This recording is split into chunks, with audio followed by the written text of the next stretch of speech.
उत्तर प्रदेश चुनाव में करीब आज जब वोटिंग खत्म होगी पांचवें चरण की, तो 300 सीटों के आसपास मतदाता जो हैं वो भाग्य तय कर देंगे उत्तर प्रदेश का।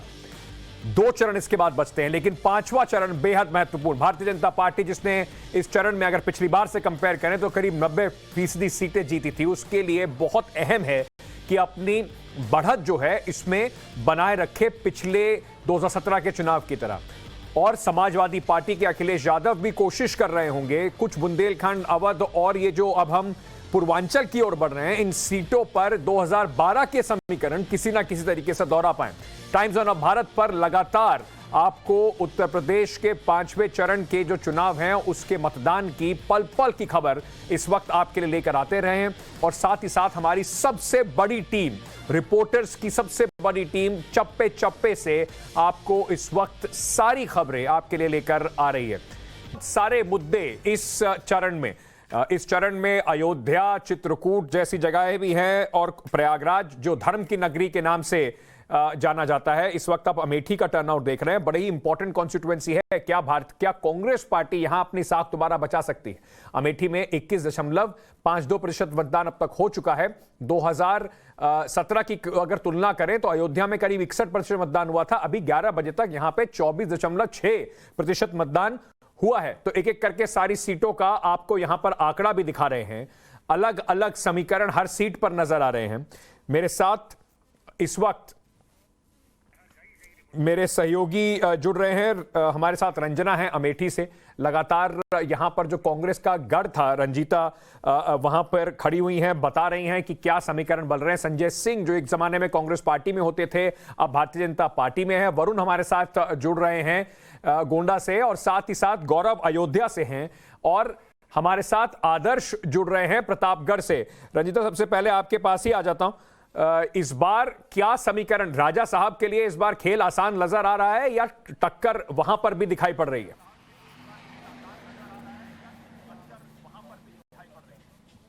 देखिए, राजा के लिए साख का सवाल हम कह सकते हैं। 27 साल की उम्र में पहली बार विधायक बनकर अमेठी से संजय सिंह ने अमेठी की राजनीति की शुरुआत की, और उसके बाद कांग्रेस, बीजेपी, एक लंबा राजनीतिक सफर उनका रहा है। लोकसभा सांसद भी बनकर मंत्री तक का जो हम कह सकते हैं पड़ाव उन्होंने पार किया है। कांग्रेस पार्टी के राज्यसभा सांसद थे, और उसके बाद राज्यसभा सांसदी से इस्तीफा देकर वो बीजेपी में शामिल हुए। उम्मीद ये की जा रही थी कि दिल्ली की राजनीति करेंगे, लेकिन एक बार फिर वहीं से अपनी राजनीति कर रहे हैं जहां से उन्होंने राजनीति की शुरुआत की थी।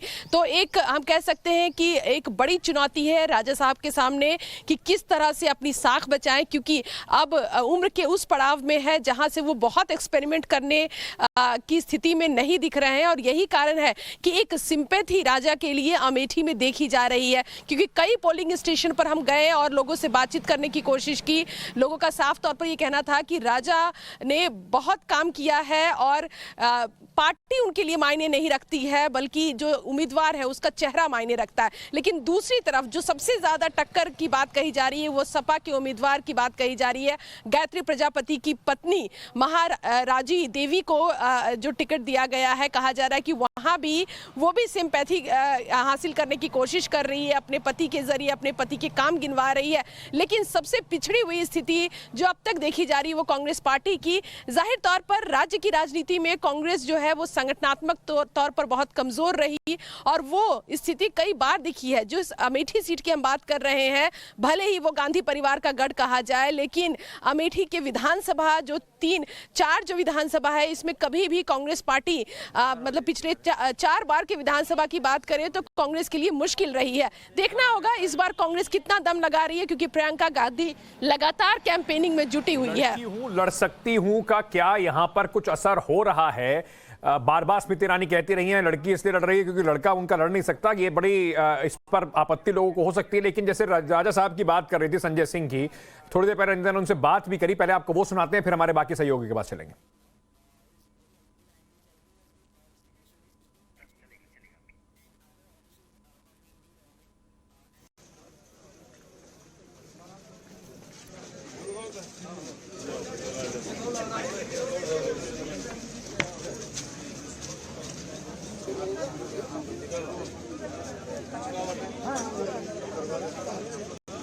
और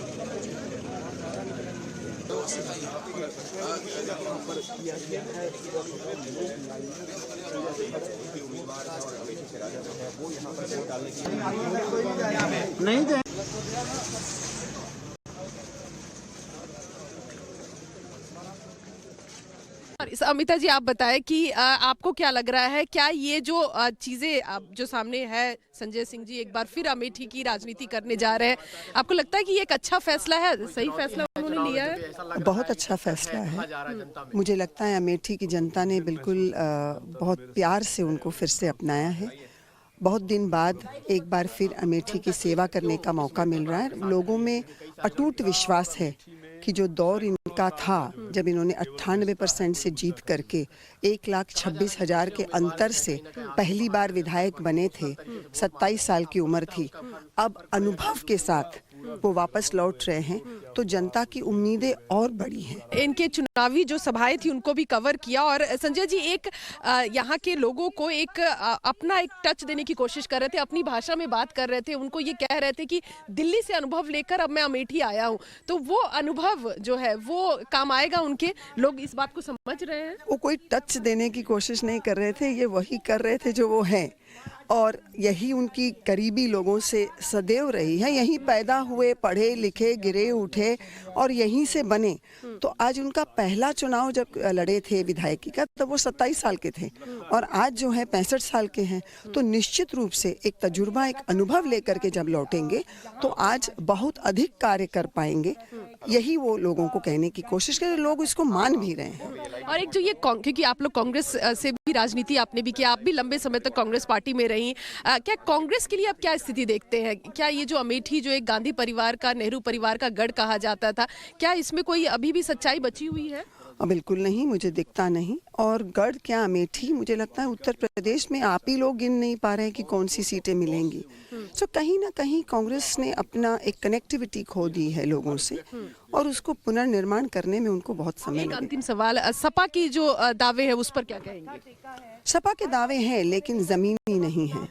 वो जिस आधार पर चुनाव लड़ने की कोशिश कर रहे हैं, मुझे लगता है वो बिल्कुल निराधार है और उनके पास कोई ऐसे मुद्दे नहीं हैं, कोई सोच नहीं है।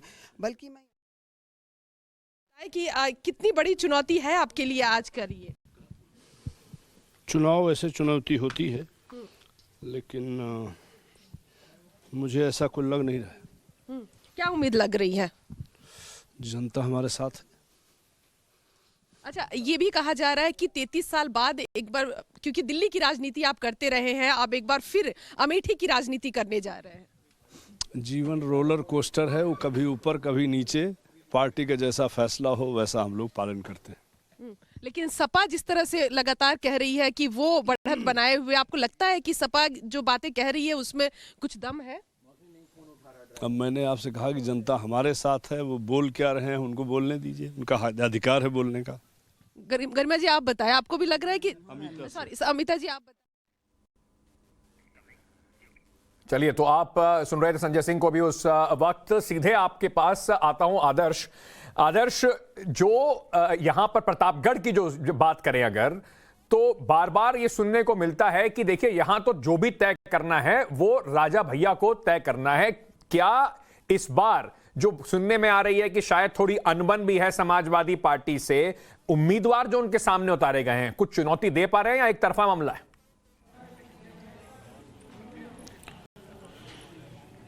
देखिए, प्रतापगढ़ का मामला बेहद दिलचस्प है और ऐसा मैं इसलिए कह रहा हूं क्योंकि यहां पर ना सिर्फ कुंडा से राजा भैया की, रामपुर खास से प्रमोद तिवारी की बेटी आराधना मिश्रा की, और साथ ही साथ अगर हम पट्टी की बात करें तो यहां पर वर्तमान कैबिनेट मंत्री जो है मोती सिंह की, इन तीनों की सीट सबसे महत्वपूर्ण है। और बड़ी बात यह है कि कुंडा में इस बार पहली बार समाजवादी पार्टी ने प्रत्याशी उतारा है। ना सिर्फ प्रत्याशी उतारा है बल्कि साथ ही साथ अखिलेश यादव खुद इस सीट पर प्रचार करने के लिए भी पहुंचे और कई सारी जुबानी हमले भी बोले। अखिलेश यादव ने यहां तक कहा कि इस बार कुंडा में कुंडी लग जाएगी, और उसके जवाब में राजा भैया ने भी जवाब दिया कि किसी माई के लाल में ये दम नहीं है कि कुंडा में कुंडी लगा दे। इस तरीके के जुबानी हमले भी हुए। और साथ ही साथ अगर हम रामपुर खास सीट की बात करें तो रामपुर खास सीट पर भी इस बार बार कांटे की टक्कर है। 35-40 साल की जो लेगेसी रही है कांग्रेस पार्टी की, प्रमोद तिवारी जीत कर आते रहे हैं। उसके बाद उपचुनाव हुए, राज्यसभा जब गए प्रमोद तिवारी तो उसके बाद से लगातार उनकी बेटी जो राधना मिश्रा मोना है वो जीतती रही हैं। तो कुल मिलाकर उस सीट को भी प्रमोद तिवारी के और के साथ साथ कांग्रेस को बचाने की जो है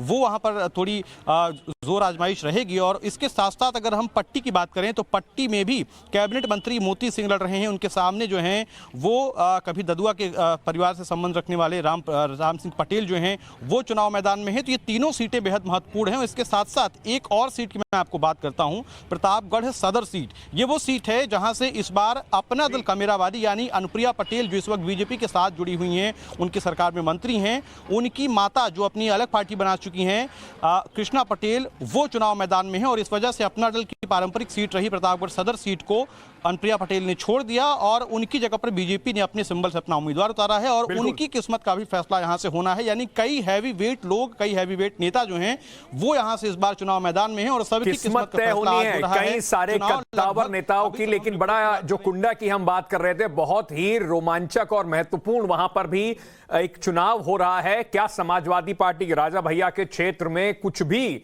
साइकिल रफ्तार पकड़ पाती है, ये देखना बहुत जरूरी होगा। गौरव इस वक्त हमारे साथ अयोध्या से जुड़े हुए हैं। बहुत ही महत्वपूर्ण सीट है राम के नाम पे। गौरव, भारतीय जनता पार्टी की जो पूरी राजनीति रही है उसमें केंद्र रहा है राम मंदिर और राम का नाम।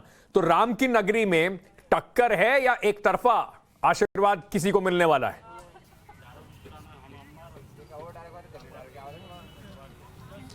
देखिए, अब की बार मतदाता बहुत ज़्यादा अयोध्या में इशारों में बात कर रहा है, लेकिन टक्कर है इस बात को मना नहीं कर सकते हैं। 2012 से लेकर और अभी तक टक्कर रही है।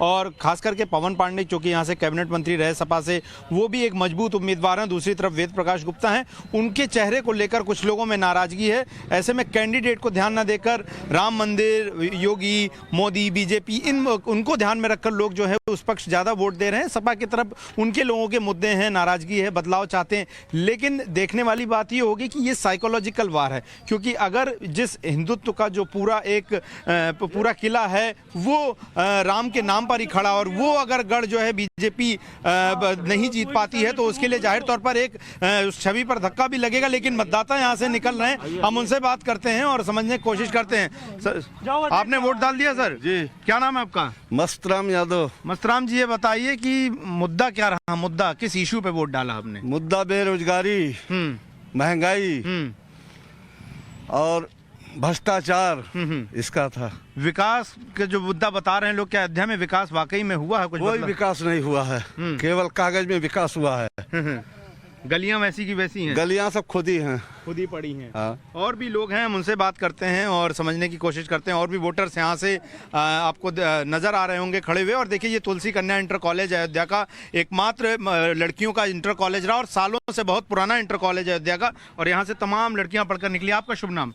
संदीप पांडे। संदीप पांडे जी, ये बताइए कि विकास की भी बात हो रही है, बदलाव की भी बात हो रही है, आपको विकास दिख रहा है या बदलाव होता दिख रहा है? देखिए, अभी तक यहाँ जहाँ तक अयोध्या की बात है, जो स्थानीय मुद्दे थे, यहाँ पे कोई विकास काम नहीं हुआ था। अब चूंकि काम धीमे धीमे हो रहा है तो गलियाँ भी खुदेंगी, सड़क भी खुदेगी, लेकिन जब खुदेगी तो जरूर अवश्य रूप से बनेंगे भी और अच्छा काम होगा। बेरोजगारी, सरकारी नौकरियों की बात यहाँ कई लड़के करते हैं कि बेरोजगारी, हाँ बेरोजगारी बढ़ी है, लेकिन इसका जहाँ तक हमको लगता है कि इसका कारण कोरोना भी हो सकता है। बेरोजगारी मुद्दा मानते हैं? क्या मुद्दा है यहाँ पर चुनाव में?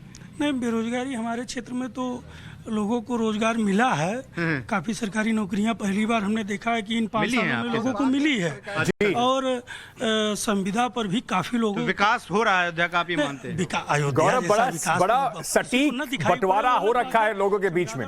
कुछ लोग जो विकास की सीधे बात कर रहे हैं और कुछ लोग बेरोजगारी की बात कर रहे हैं। अयोध्या का जो लड़ाई है, सांकेतिक जो लड़ाई है, वो इस बार देखने को मजा आएगा कि क्या उसका रिजल्ट बन रहा है। वरुण के पास जाने से पहले वहां पर जो प्रत्याशी हैं उनसे हमारे सहयोगियों ने बात की। उनकी आपको पहले अयोध्या के जो प्रत्याशी हैं कैसा दम भर रहे हैं, पहले आपको वो सुना देते हैं, फिर वरुण के पास चलेंगे। अयोध्या की जो सबसे चर्चित सीट, सबसे चर्चित चेहरे हैं वो हैं पवन पांडे जी, प्रत्याशी हैं यहाँ से, मेरे साथ में मौजूद हैं। पवन जी, इस बार कितनी उम्मीद है? कितनी उतनी नहीं है, पूरी 100% समाजवादी पार्टी जनपद की 5 सीटें और अयोध्या विधानसभा जीत रही है। किन मुद्दों के आधार पर आपको ऐसा लगता है कि इस बार जनता आपका साथ देगी? योगी सरकार का भ्रष्टाचार, योगी सरकार का गुंडाराज, योगी सरकार के द्वारा किसानों व्यापारियों का जो उत्पीड़न हुआ, योगी सरकार में नेता अधिकारी के गठजोड़ ने जो पूरी अयोध्या को ठगा है, छला है, लूटा है और जितना लोगों को बेइज्जत किया गया है इस अयोध्या की धरती पर, केवल धर्म की आड़ में पूरी अयोध्या को खोखला करके गुजरातियों का जो कब्जा अयोध्या पर कराना चाहते हैं, अयोध्या की महान जनता इस बात को समझ चुकी है और उसका परिणाम, उसका आज इम्तिहान आज जनता दे रही है, परिणाम 10 को मिल जाएगा। पवन जी, लेकिन ये भी कहा जा रहा है कि इस बार धर्म के नाम पर यहाँ पर वोट नहीं पड़ेगा, इस बार विकास के नाम पर पड़ेगा। तो योगी का विकास है कहाँ? खाली गोदी मीडिया जो है, जो विज्ञापन से चलती है, उसके चैनल में, अखबार के विज्ञापन में। आप किस आधार पर, किन मुद्दों के साथ में लोगों के बीच में है? 5 सालों में योगी सरकार ने अयोध्या को ठगा छला लूटा। भारतीय जनता पार्टी ने 1000 गुना टैक्स बढ़ा दिया नगर निगम का। ये मध्यम वर्गीय शहर है अयोध्या, इतना भारी भरकम टैक्स जनता कैसे देगी? बिजली का बिल इतना बढ़ा दिया, किसानों की सिंचाई हम माफ करेंगे। और दूसरी बात, जो सांड बैल योगी सरकार ने, भाजपा सरकार ने खेतों में छोड़ा है, बताए थे किसान की आय दुगनी करेंगे। तो ये भी कहा जा रहा है बुलडोजर कहाँ चलेगा इस बार? बुलडोजर की स्टीयरिंग बहुत महत्वपूर्ण सीट है। योगी आदित्यनाथ जी भी चुनाव प्रचार कर गए, आखिरी दिनों में अखिलेश यादव भी कर गए। मुकाबला कितना संघर्षपूर्ण है या आसानी जीत जो है बीजेपी दर्ज कर रही है? भारतीय जनता पार्टी चुनाव जीतेगी। यहाँ पर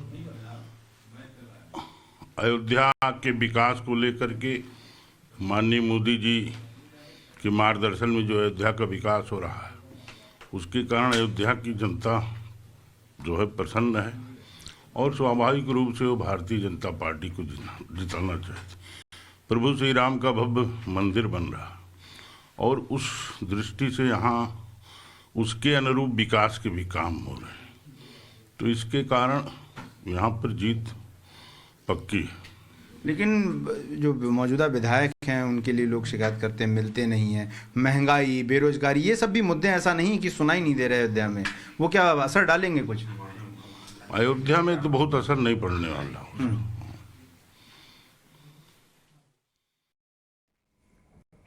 सभी को उम्मीद है कि उनके पक्ष में जाएगा पूरा मतदान। गौरव बात कर रहे थे वहां के सांसद साहब से और नैना ने बात करी जो समाजवादी पार्टी के प्रत्याशी हैं वहां से। वरुण, गोंडा में अभी तक कितने प्रतिशत मतदान हो चुका है? बाहुबली का इलाका है, भारतीय जनता पार्टी को लगता है कि कद्दावर नेता हैं, उनके दम पर यहां पर अच्छी खासी उनको बढ़त मिल सकती है। लेकिन गोंडा में बहुत भारी मात्रा में, कम से कम गोंडा सदर की अगर बात करें तो मुसलमान मतदाता भी हैं, वहां पर ब्राह्मण मतदाता भी एक बड़ी संख्या में हैं। तो क्या समीकरण बन रहे हैं वहां? जी बिल्कुल, देखिए अगर गोंडा के हम वोटिंग प्रतिशत की बात करें इस वक्त वो 23% के आसपास है, जो कि अभी जो कतारें हम देख रहे हैं वो और लंबी होने लग चुकी हैं। लेकिन अगर गोंडा सदर की जैसे हम बात कर रहे हैं तो यहाँ पर बृजभूषण शरण सिंह यानी जो बाहुबली जिन्हें कहा जाता है पूरे अवध में, जिनका बहुत एक जोर चलता है, उनकी बात करें तो उनके पुत्र हैं इसमें प्रतीक भूषण और उन्हीं के सामने सूरज सिंह है। और ये वही दोनों प्रत्याशी हैं। समाजवादी पार्टी की तरफ से सूरज सिंह दोनों ही पिछली बार भी लड़ रहे थे, कड़ी टक्कर थी, चंद हजार वोटों का अंतर था दोनों के बीच में। तो क्या वो चंद हजारों वोटों का जो अंतर है गोंडा सदर विधानसभा पे, वो इस बार कौन पूरा उसको करेगा, उसकी एक लड़ाई चल रही है। हम बात करते हैं कुछ मतदाताओं से कि वो इस बार किस मुद्दे को ला रहे हैं, क्योंकि गोंडा में जब हम बात कर रहे थे तो 2012 में सपा से इस गढ़ को छीना गया था भारतीय जनता पार्टी से। 2012 में 6 सीटें 7 में से समाजवादी के पास थी, लेकिन 2017 में भारतीय जनता पार्टी के। क्या वो मुद्दे हैं सर? गोंडा इस वक्त क्या देख रहा है? शिक्षा, स्वास्थ्य और हम रोजगार के बारे में बात करना चाहते हैं। सर आपका क्या नाम है? जी हमारा कुलदीप कुमार। कुलदीप कुमार जी, इस वक्त क्या मुद्दे हैं दिमाग में? मतदाता क्या सोच रहा है गोंडा को लेकर? जी हमारा मतदाता है कि यूपी अपन समाजवादी पार्टी करे। देखिए बिल्कुल, अभी वो आपका अपना मत है। आपका क्या नाम है सर? हसमत अली। हसमत अली जी, क्या है, क्या सोच रहे हैं अभी आप? इस कतार में हैं, काफी कुछ दिमाग। बेरोजगारी बहुत ज्यादा है। महंगाई, बेरोजगारी बहुत ज्यादा, उसी से एक मतदाता की लड़ाई चल रही है जी। और कोई मुद्दे गोंडा को लेकर आपको लगता हो लोकल मुद्दा हो जिसे मैं अपनी शक्ति से सुधार सकता हूं मतदान की? नहीं, बाकी सब जगह ठीक है, महंगाई से बहुत ज्यादा है, लोकल चीजें सही चल रही हैं, लोकल चीज है, कोई दिक्कत नहीं। बिल्कुल। सर आपका नाम क्या? समीम अहमद। समीम अहमद जी, क्या लग रहा है अगर मैं समझूं इस वक्त आपके दिमाग में क्या चल रहा होगा, क्योंकि अब तो आप शायद आपका अगला नंबर ही है मत करने के लिए? मेन महंगाई मुद्दा 1000 का सिलेंडर है, सबसे बड़ा मुद्दा ही है। बेरोजगारी मुद्दा है। अगर गोंडा कुछ जैसे सब अपनी तरफ से बताते हैं कि हमको आवारा पशुओं की समस्या है, कृषि प्रधान है ये भी जगह, तो उस जगह के हिसाब से आपको लगता है कि लोकल मुद्दे भी शायद? नहीं, मेन तो है ये आवारा पशु टहलते हैं सब खेत वगैरह, लेकिन चीजें 5 चीज वो भी 5 साल में सुधरी थी, नहीं सुधरी? कुछ नहीं, उससे ज़्यादा और हो गया। उससे ज्यादा और हो गया। तो बिल्कुल, आपका नाम? सब्बू। क्या लग रहा है, वो मुद्दे क्या हैं? महंगाई है भैया, बस और का यही परेशानी है। देखिए, महिलाओं से बात करते हैं। आपका क्या मुद्दा है? अगर मैं समझूं लाइन में आपका भी अगला ही नंबर है। बस मैं महंगाई ज्यादा है, बस यही है कि यहाँ किसान है प्रति और थोड़ा हम लोगों की वरुण, हेल्प हो और जाए। जैसे आप लोगों से मुद्दों की बात कर रहे हैं, वहां पर एक पारंपरिक जो लड़ाई है, जो 2 प्रत्याशियों के आप नाम बता रहे थे, उनकी भी पारंपरिक एक लड़ाई चलती हुई आई है। नंद किशोर यादव साहब जो हैं वो मंत्री हैं अभी सरकार में, उनसे हमारे सहयोगी कुंदन ने बातचीत की। पहले आपको वो दिखाते हैं। हमारे साथ नंद गोपाल नंदी मौजूद, उनसे बातचीत करेंगे। पहले पूजा पाठ जरूर। देखिए, मैं समझता हूँ सनातन धर्म को मानने वाले सभी लोग स्नान के बाद जो है पूजा पाठ करते हैं, और मेरी जो भगवान में गहरी आस्था है, मेरे प्राणों की रक्षा हुई। मेरी हमेशा आदत रही, पहले मैं मंदिर में पूजन करने के बाद ही दूसरा काम करता हूँ। तो 12 जुलाई 2010 को बम से भी उड़ा दिया गया था मुझे। तो मैं पहला पूजन करके भगवान के चरणों में सर रख करके प्रार्थना याचना करता हूँ कि आपने हमें इतना कुछ दिया है कि मैं दिन रात अगर आपकी पूजा करूँ तो वो भी कम है। लेकिन लोकतंत्र की नैया तो वोटर पार लगाएंगे ना। जहाँ पर कृपा राम की होई, ता पर कृपा करे सब कोई। ये केवल कहावत या स्लोगन नहीं है, ये सच है और प्रमाणित सच है। राम की कृपा केवल आप पे होगी, पूरे प्रदेश पे होगी? पूरे प्रदेश पे होगी, और जो राम को लाए हैं हम उनको लाएंगे। यूपी में फिर से हम भगवा लहराएंगे। आप देख रहे हैं